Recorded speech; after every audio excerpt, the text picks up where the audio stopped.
क्यों मेरा सभी को क्रांतिकारी जय भीम।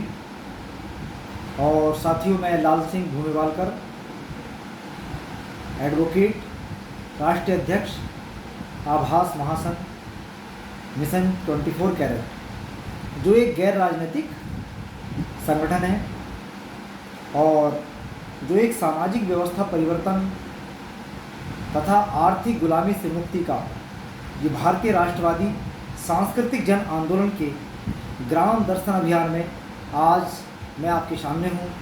और साथियों, आज जो कार्यक्रम है, आज जो मैं कुछ जानकारी देना चाहता हूँ आपको, वो जानकारी आज G20 के विषय में बताना चाहूँगा, क्योंकि देश के अंदर आज G20 की 9 और 10 सितंबर को मीटिंग हुई और दुनिया के विकसित और संपन्न अर्थव्यवस्था वाले जो देश थे वो सब इकट्ठा हुए।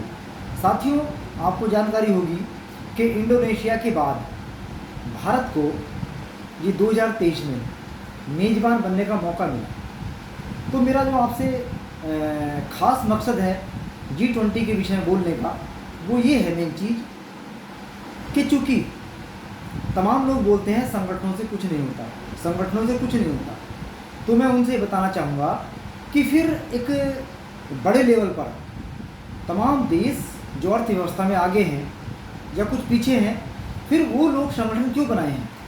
इसलिए बनाए हैं ताकि मिल कर के और अपने अपने देशों की अर्थव्यवस्था को बढ़ाया जा सके, अपने अपने देशों की एक सामरिक समस्याओं को बैठ कर के सुलझाया जा सके, निपटाया जा सके। साथ ही देश की कृषि व्यवस्था, देश की जो है इंफॉर्मेशन टेक्नोलॉजी, देश के तमाम ऐसे क्षेत्र हैं अर्थव्यवस्था सहित, जैसे पर्यावरण है, और जैसे कि आप लोग देखते हैं इंटरनेशनल जो बॉर्डर हैं, सीमाएं हैं, तमाम ऐसे मुद्दों पर बैठ कर के चर्चा होती है और विवादित मुद्दों को निपटाने का प्रयास किया जाता है। तो साथियों, दूसरी जो महत्वपूर्ण जो ये संगठन है G20, ये महत्वपूर्ण मुद्दा है देश की अर्थव्यवस्थाओं को अपने अपने हक में कैसे लाना।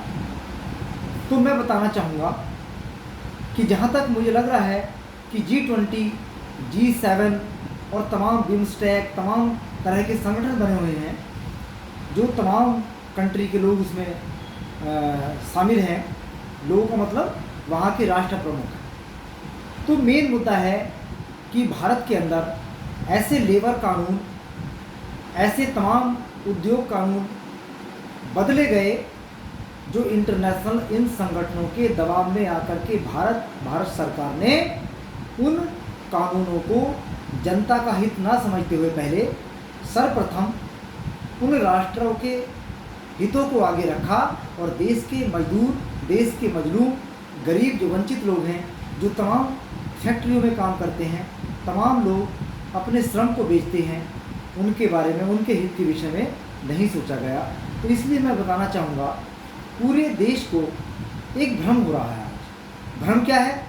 भ्रम ये हो रहा है कि देश के अंदर जो G20 की मीटिंग हुई है 9 से 10 सितंबर नई दिल्ली के अंदर, जिसका जो थीम थी वो वसुधैव कुटुंबकम रखा गया, और उसमें ये है लोगों को भ्रम कि अब देश की अर्थव्यवस्था तेज़ी से मूव करेगी, तेज़ी से बढ़ेगी।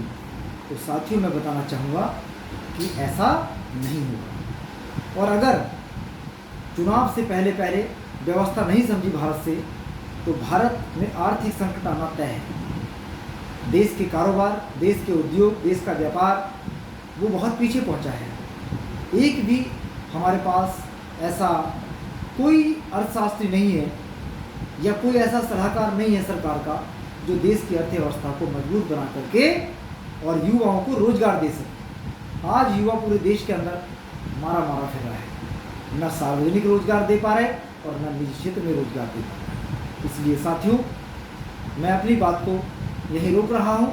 बस यही बताना चाहूँगा कि बहुत ज़्यादा कोई अर्थव्यवस्था पर इस G20 मीटिंग का लाभ नहीं होने जा रहा, बल्कि इस G20 की मीटिंग से देश के अंदर जो विदेशी लोग अपना कारोबार करना चाहते हैं, वो अपनी शर्तों पर भारत सरकार को मनाना चाहते हैं, ऐसा हमें अंदेशा है।